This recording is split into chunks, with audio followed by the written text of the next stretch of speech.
Well, thank you very much for being here today. I am Wade Crowfoot, and I direct the Climate and Sustainability Programs in Mayor Newsom's office, and I am very pleased and honored to welcome you to the launch of San Francisco Earth Hour 2009. Very exciting day. And in true form, this is the first press conference that is carbon neutral on the steps of City Hall, thanks to Rock the Bike. So all of our power, both for the microphone, which you hear me through, and the recording for the cameras here today, actually are powered by our friends' legs, which is pretty amazing. Minimal carbon emissions there. So Earth Hour 2009 will occur on March 28th between 8:30 p.m. and 9:30 p.m. that Saturday. And Earth Hour is fundamentally about two things. One, it's about turning off the lights on that day, on Earth Hour, on March 28th, and demonstrating the power of collective action. As your speakers will explain, we will be joined by over 500 cities throughout the world and millions of people that will take simple collective action on that night, on Saturday, March 28th, to demonstrate unity in the fight against climate change. So that's really fundamentally what Earth Hour is first about. But it's also about using it as a calling card to engage residents and businesses in taking actions, simple actions, to control their energy usage 365 days of the year. So the work in front of us in the next 30 days will be to actually get people involved in Earth Hour, turning out their lights on March 28th, but then taking the sustainable actions in their own life to reduce their carbon footprint and do their part in the fight against climate change. I am very happy today to announce that we are actually walking the walk in City Hall, not just talking the talk. Thanks to Rowan Lane, who is our City Hall building manager. Today is the first day we are actually making a series of changes to the interior lighting during the day, as well as the exterior dome lighting every night, that will save about 25 tons, or decrease about 25 tons of carbon emissions generated from the electricity used in City Hall, and about 76,000 kilowatt hours. You will, simple actions, for example, normally the rotunda stays lit until 1 a.m. at night. Beginning tonight, it will actually stay lit until 12 midnight. Simple, small actions that we can take to make a difference in the environment. In San Francisco, characteristic of San Francisco, Earth Hour is a true grassroots effort. You see here a panda bear, a bike. Among the crowd, we have a multitude of organizations that have been very, very helpful to our efforts so far and who will be critical in making Earth Hour a success. I want to recognize PG&E and Dave Gutierrez, the man with the CFLs over there. Dave and PG&E have been supportive financially of our efforts to spread the word, but also are here today with compact fluorescent light bulbs that they are interested in giving away, and also turning people on to the Climate Smart program that's run by PG&E to make your own electricity usage carbon neutral. So please, after this event and this set of speakers, go over and visit Dave and learn more about Climate Smart. Without further ado, I want to get to our speakers, who really represent the heart of the Earth Hour event and the initiative. Our first speaker is City Assessor Recorder Phil Ting. Now, you may not associate the Assessor's office with the environment or climate, but thanks to Phil Ting, it's actually an epicenter of environmental activism within city government. Phil started a solar task force about 2 years ago that has led to the country's highest local rebates for solar installation on homes and businesses. And as a result, we've seen a 200% plus increase in solar applications in the last 6 months. So I want to just bring Phil up as our citywide elected official to say some inspirational words about Earth Hour and our efforts here. Thanks, Wade.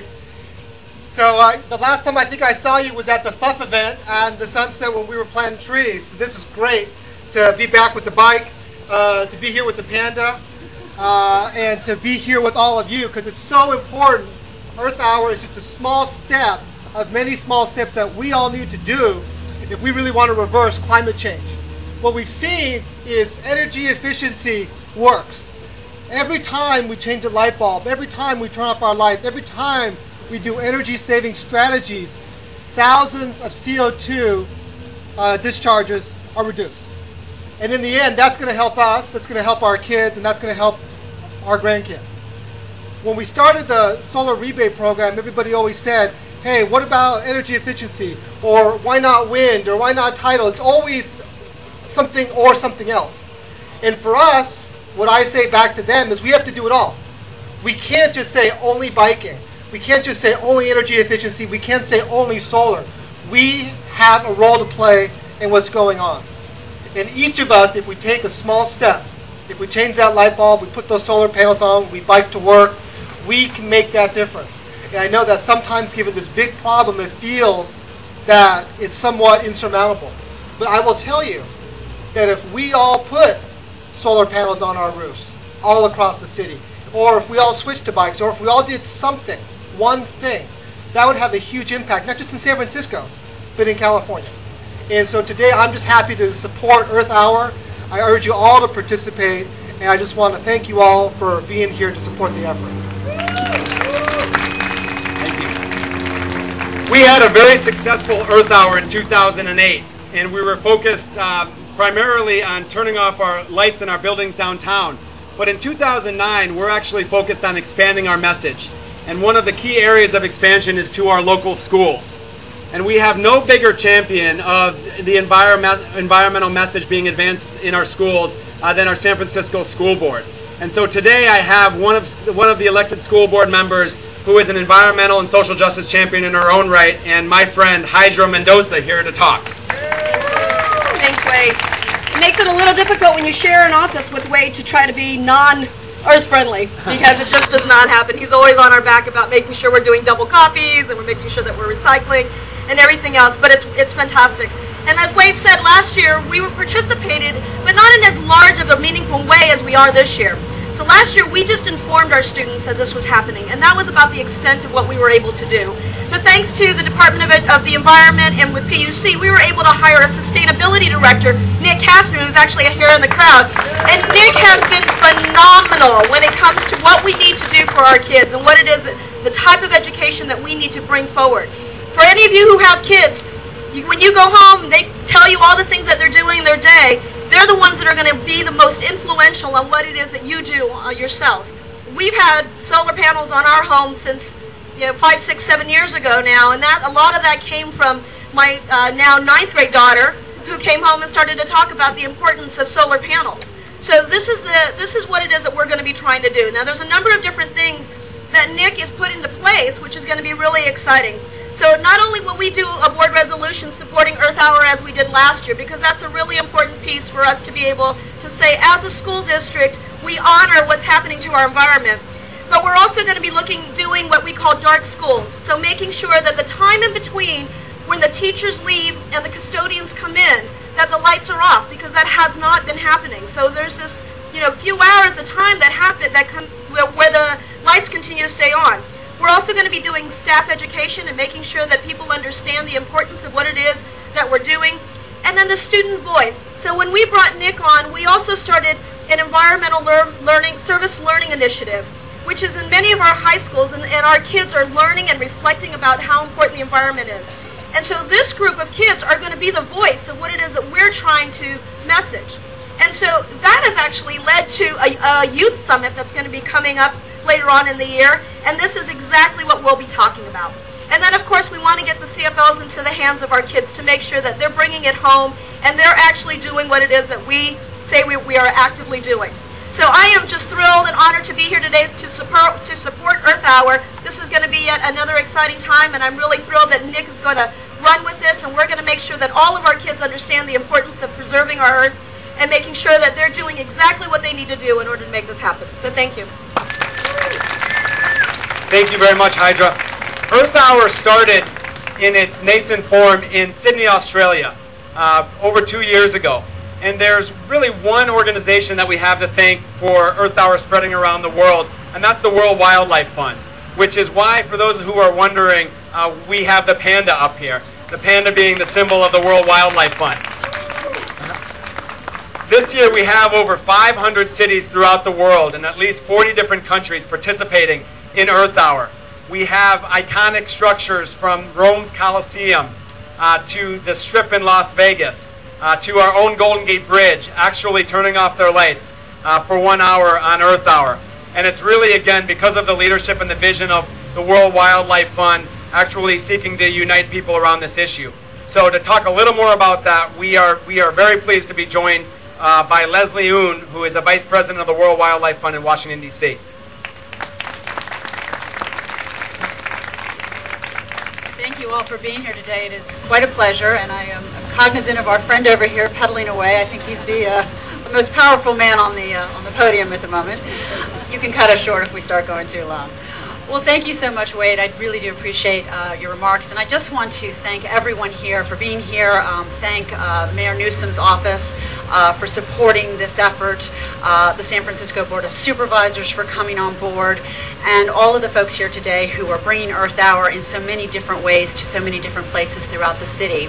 It is true that in 2007, Earth Hour was started in Sydney, Australia by a group of people from WWF. They were trying to raise awareness about climate change, and it was so successful, something like 2 million people turned off their lights, the WWF decided to take Earth Hour to the rest of the world. So we talked to a lot of cities in WWF here in the United States, and we thought, oh, we were really nervous. We weren't sure if many cities would sign on. And in the end, we saw great cities like San Francisco, Chicago, Atlanta, Phoenix, serving as our flagship cities, and more than 40 cities around the United States last year. So this year, just to give you a small news update, we actually have, today I can tell you that almost 700 cities around the world have signed up for Earth Hour, representing 78 countries. Now that everybody's doing it, it's easy to do, right? But it's important to remember that San Francisco was the pioneer, that you guys saw the potential, you had the vision, you saw what could be done. And I was here, I have a special place in my heart for San Francisco because this is where I spent Earth Hour last year. And as I come here a year later and I hear the great things that's happening in the schools and what's happening in the building itself, it tells me that we are so much on the right track in terms of raising public awareness. 2009 is a critically important year for our planet. The stars are finally aligning. We have a Congress, we have an administration that is finally understanding the need to take action on climate change. We have visionary leadership at all levels of state and local government, and we have a huge event coming up in December in Copenhagen in which the world will get together and try to hammer out some of these issues and reach agreement on how we're going to save our planet. So what you guys are doing here is critically important. We need, there's a lot of bad news out there right now. Earth Hour is, of course, a lot of good news. It's a happy story, and it reminds all of us that we do have the power if we work collectively to make a difference, and that people really do want change, and they really do want action on climate change. So very quickly, I just want to go over and tell you some of the thank some of the partners involved in this time around. We have an amazing steering committee here in San Francisco. I get daily reports of the stuff that's going on with this group, and you guys are on fire. So I just want to thank you so much for what's happening. Some of the highlights that I've heard so far: the S&H theaters are supporting Earth Hour by turning off their marquee on the Orpheum, where Wicked is being performed, and at the Golden Gate Theater, where Grease is going to be taking place. At Union Square, Saks Fifth Avenue, Tiffany, Gucci, and the Levi's store are all turning off their non-essential lighting. That's just tremendous. We've just had word also that Coca-Cola is planning to turn off its iconic billboard. I'm not exactly sure. I know it's here somewhere, but I'm not exactly sure where. In the financial district, BOMA has just been really tremendously supportive. I want to thank Susan Court and her team. Lights going off in the Transamerica Pyramid, and 15 other commercial buildings already committed to supporting Earth Hour. And as we were chatting just before, I think I heard a rumor that there were a few more signed up. So that is tremendous news. A special shout out to our sponsor, Esurance, which is going to be taking part. It's just a tremendous. I don't know if you've seen the Aaron Esurance ads, but they're just terrific. And Pandy is going to make his debut at a San Francisco Giants exhibition game just before Earth Hour. So we're really pleased that Esurance is helping Pandy take them out. 1, 2, 3 lights, you're up. I also want to thank PG&E for today distributing the CFLs, and of course our sponsors. And I guess it's no surprise to anyone that a disproportionate number of our sponsors are here from this area. They include HP, Esurance. We also thank Cox Enterprises, the Coca-Cola Company, and Wells Fargo. So in closing, I just want to say thank you so much, San Francisco. What you're doing here is truly, you are shining the light for the rest of the world in doing this. You're sending a message that America cares about this issue, is ready to take action. And you know, there's a lot of cities that are going to be participating in Earth Hour this year. I was just in Nashville for their particular country twang of an event, which was really special. Las Vegas is going to turn the lights out on the Strip, but I think when it comes to cities, particularly in my heart, I think San Francisco is always going to play an important role. So thank you so very much. Thank you so much, Leslie. Paul, how are you doing on the bike there? I'm doing good. Okay. I want to say thank you to Taqueria El Matate. Taqueria El Matate is fueling this bike here today. Leslie mentioned our Building Owners and Managers Association, which represents many of the large buildings in downtown San Francisco in the financial district. And indeed, the most basic success of Earth Hour is defined by the iconic buildings downtown that form our cityscape or our landscape actually going dark. We are very lucky in San Francisco to have a Building Owners and Managers Association that is as environmentally progressive as BOMA is here. Everything from the Earth Awards that they award to their most environmentally high-performing buildings every year, to their Environment Committee that numbers over 50 representatives from different buildings. They are really on fire in their own right, doing a number of different things for the environment. So without further ado, I want to ask that Susan Court come up and talk about BOMA's role here in Earth Hour. I'm going to make it short for you. BOMA represents over 250 San Francisco buildings, which comprise of nearly 75 million square feet of commercial office space. Our organization has been involved in promoting energy conservation and other sustainable best practices, including recycling, green leasing, green building codes, tenant submetering, and other activities that reduce carbon emissions and save precious natural resources. BOMA has even created its own energy efficiency training program for our members and has partnered with the San Francisco Department of the Environment, thank you, and PG&E to recognize buildings in San Francisco that are the most environmentally friendly with our annual Earth Awards program. We are proud to be partners with the city in Earth Hour 2009 and will urge all of our buildings to turn their lights off not just on March 28th from 8:30 to 9:30, but every night to save energy, money, and the planet. Thanks. Thank you very much, Susan. And I forgot to mention, actually, that BOMA is taking part in this not only to turn out their lights on March 28th, but to actually take what we're calling the Earth Hour 24/7 Energy Challenge that has been created by our Department of the Environment and our great green building expert, Barry Hooper, that will actually involve office buildings benchmarking their energy scores for each building, which is something that is actually required by the state of California by the end of the year. BOMA is actually, through this challenge, is going to proactively ask their members to benchmark their buildings and then take actions over the next 12 months to decrease their energy footprint from the previous 12 months. So finally, I want to just talk a little bit about what's happening on March 28th. San Francisco is the only city that we know of that's actually have created a list of activities or a set of activities called Earth Hour by Hour. And the idea here is that we are creating a set of free, publicly accessible environmental actions that San Franciscans can take part in on March 28th as we lead up to the actual Earth Hour at 8:30 p.m. And so one of those actions relates to the objects here today in front of me, and that is the trees.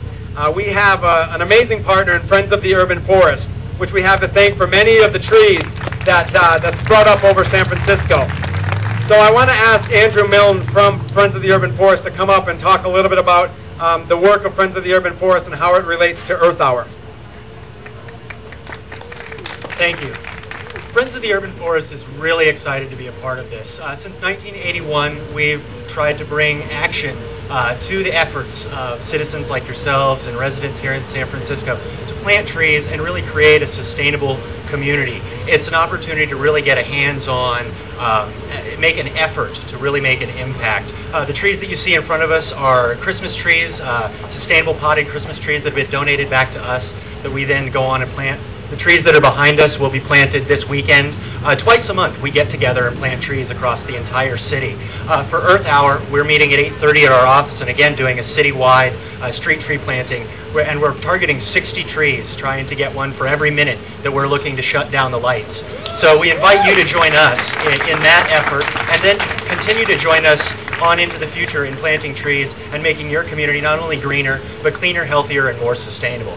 Thank you so much. Part of the beauty of the Earth Hour event is to find creative ways to engage people. And we have probably no more creative activity than one that will be led by the California Culinary Arts Academy. Today we have Lisa Wilson from the Culinary Arts organization to tell us what's happening on Earth Hour. Thank you very much. During our Earth Hour, we'll be located on the kind of promenade out in front of the ferry building, in between the Embarcadero, in between the both sides of the streets. Chef Mark Davis, who is a world-renowned ice carver, will be carving a Earth. And then the culinary students will be there passing out local, organic recipes so that the people, the recipients of these recipes, can then walk back to the ferry building and buy the vegetables and fruits that they'll need to prepare the meal that evening. So look forward to it. I think it'll be a great thing. Thanks. Thank you very much, Lisa. So I think all of us hope and plan for the day when there's no such thing as green living, because the way that we live our lives on a day-to-day basis is naturally green. When we live in carbon neutral or zero carbon homes, when we actually drive cars like the electric vehicles across the street that don't emit greenhouse gas pollution, when every aspect of our lives is actually lived sustainably. But until that day, we actually have a responsibility to engage people in taking voluntary actions, simple actions that they can take to actually reduce their carbon footprint and do their part in the fight against climate change. And that is fundamentally what Earth Hour is about. I want to thank the range of groups that are part of our organization. I see everyone from the Professional Property Managers Association. I always get that acronym wrong. On down the line, we've got about 50 organizations that are actually engaged in bringing Earth Hour to the people. And it is a voluntary grassroots effort. So those who are here today and those who find out about us through the media, please get involved over the next 30 days. It will be a fun, creative adventure to make Earth Hour a success in San Francisco. Thank you very much.